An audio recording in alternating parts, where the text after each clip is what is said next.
I'm in a crazy hair day.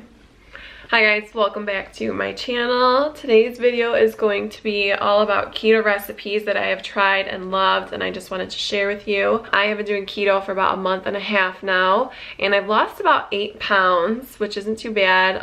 Keto diet basically is switching your body from running off of carbs and using that as energy to using fat as energy and burning fat and using that as your energy source. So that's why you're eating higher fat foods and you're having moderate protein. So these recipes I found to be really satisfying. Even if you're not on keto, I think you would really like them. And here's the first one.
Okay, so eggplant lasagna is a little more high maintenance of a recipe, but it's definitely worth it.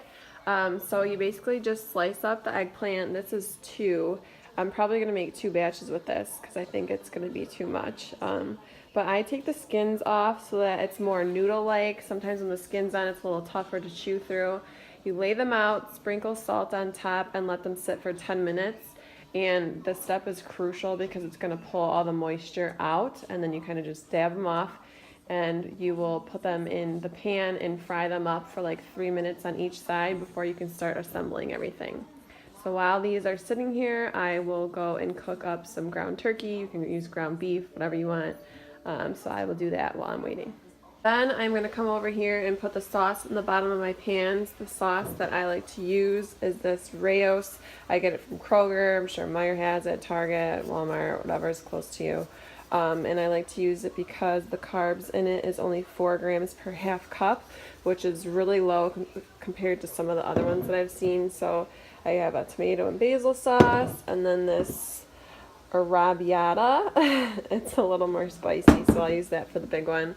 And then I have my other ingredients out here, mozzarella, parmesan, and ricotta. And we'll kind of just layer this all up once the eggplant is done.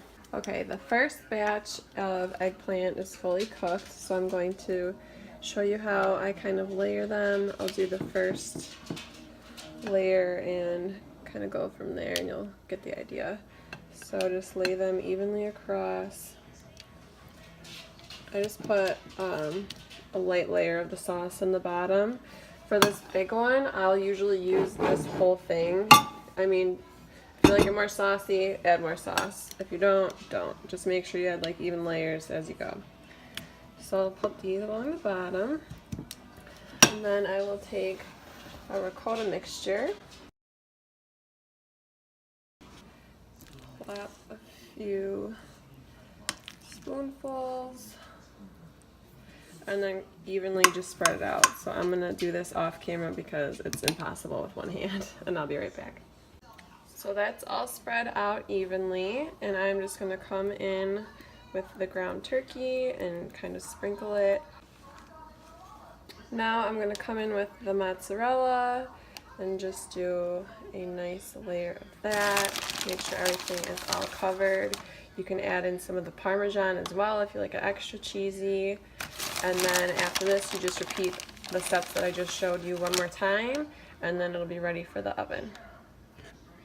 Alright, these are done being prepared. They're all layered up. I have the oven preheating at 375. I'm just going to cover these with foil and then pop them in there covered for 40 minutes and then take the foil off and cook them for an additional 10 uncovered, and I will show you guys when they're done. I just took these both out of the oven. This one I used more of the ground turkey, and that's why you can kind of see it on top here. This one I didn't use as much, and then I'll usually let them sit for like 10 minutes before cutting into them, just so they can absorb all the juices. So that's the final product. Alright, this is one of the easier recipes that I'm going to be making. It takes a long time to cook, but it's really easy. So you buy a spaghetti squash at your local grocery store, wash it off, and then slice it in half. So then you just kind of gut it like you would do with a pumpkin. Get all the seeds and the guts out. So once you're done gutting it, you take some oil. I have avocado oil here. Just pour some on the inside, and then you're gonna just kind of massage it around. Some people will bake it with water in the bottom of the pan, I've seen online. I don't really mess with that. I think this is easier. Just rub it around so that it doesn't dry out while it's baking. Put it in your pan.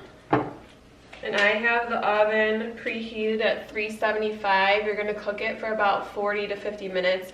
I would check it after 40. See if you can kind of shred it with a fork. If it doesn't shred easily, then I would put it back in for 5 minutes, check it again, go from there. Now I'm going to season it. I use Tony's for pretty much everything. I think it tastes really good. Tony's Creole seasoning. You can get this at pretty much any grocery store. Just dump it on. And that part is done. So that was really easy. So I'm gonna pop this in the oven for 40 minutes. And while I wait, I'm gonna shred my rotisserie chicken, because that is going to go on top once we shred it, and I will show you guys that step when it comes. Before I shred the chicken, I'm gonna show you guys one of my favorite cauliflower crust pizzas that I recently discovered. It's really good. I mean, you can tell it's not real pizza, but compared to other cauliflower crust pizzas I've seen in the store, this has like 9 carbs for a fourth of the pizza. So hold on, I'll come a little closer. The brand is called Real Good. I found this at Kroger and Meijer. If you don't have Kroger or Meijer, I'm sure you could Google the brand Real Good and see what stores carry it. But yeah, 9 total grams of carbs per serving, and a serving size is a fourth of the pizza. So that is pretty good, and it's satisfying. You feel like you're eating pizza. I got the margarita one, but they have like a supreme pizza as well, and then a pepperoni. And I think this brand also carries personal pizzas that are like 4 grams of carbs. And then, what else did I see? Jalapeno poppers. I haven't been able to find those in stores, but I know the brand carries them. So just a little tip.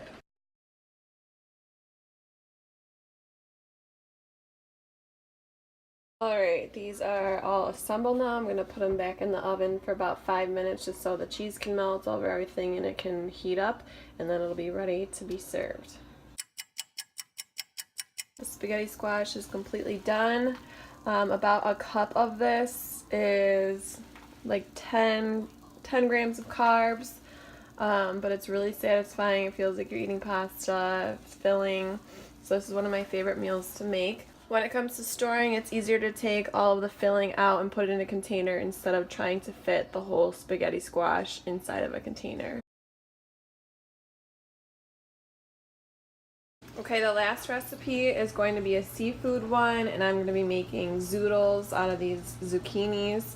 And then I just bought this Campbell's skillet creamy parmesan. I know it says chicken, but we're going to put it on seafood. It's just like a sauce in a bag, and they have a bunch of different ones. And the carbs are only 4 grams per 1/4 cup, and there's only 1 gram of sugar. So this is a nice quick option. They also have like a shrimp scampi one. They have like Thai, curry, chicken. They have a bunch of different good ones. So the seafood I'm going to be using in this is shrimp and scallops, just frozen bags of them. So you're going to want to thaw those out. I just like to put cold water in the bag for a few minutes, and while I do that, I'm going to use my little zoodle machine and get these going. Okay, so while the seafood is thawing in their bags, I just washed the zucchini. As far as how much this will make, I don't really know. I kind of just wing it. These were on the smaller side. Ew, I'm gonna have to cut that off. These were on the smaller side, so I got 6 of them. You can kind of just guesstimate when you start spiralizing them. I know there's only 2 of us. I'm only cooking for Brett and I, but he eats a lot and I like to have leftovers, so it's okay if there's too much. So this is the spiralizer that I use. I just got this from Meijer and I think it was literally maybe $10 or $15. I'd say it's well worth it. I mean, it's just plastic. It looks kind of cheap, but it works really well. And it comes with 3 little inserts. You can do a thick spiral, thin spiral, or ribbon cut. I'm going to try to show you how I do this with one hand. We'll see how it goes.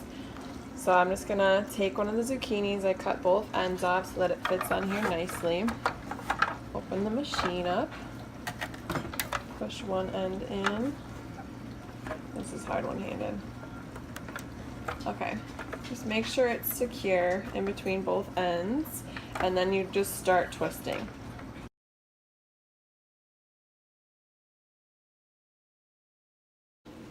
Alright, so I ended up making all 6 of them, and as you can see, it made a lot. So I am going to cook all this up. Usually this would be good for like 3-4 people easily, but right now I am just going to add some avocado oil and get this sauteing before I add anything else. And you'll just do that for a couple minutes just to soften up the zucchini so they're more noodle-like. So while these are sauteing, just kind of give them a little toss now and then. Both for the shrimp and the scallops, you don't want to cook them too long, honestly, just enough to get them warm. And then we're going to add it to the zoodles. Alright guys, everything is finished. To top it off, I just added some garlic powder and cayenne to give it a little more heat. You can add whatever seasonings you like, salt and pepper obviously. So I hope you enjoy it if you decide to make it.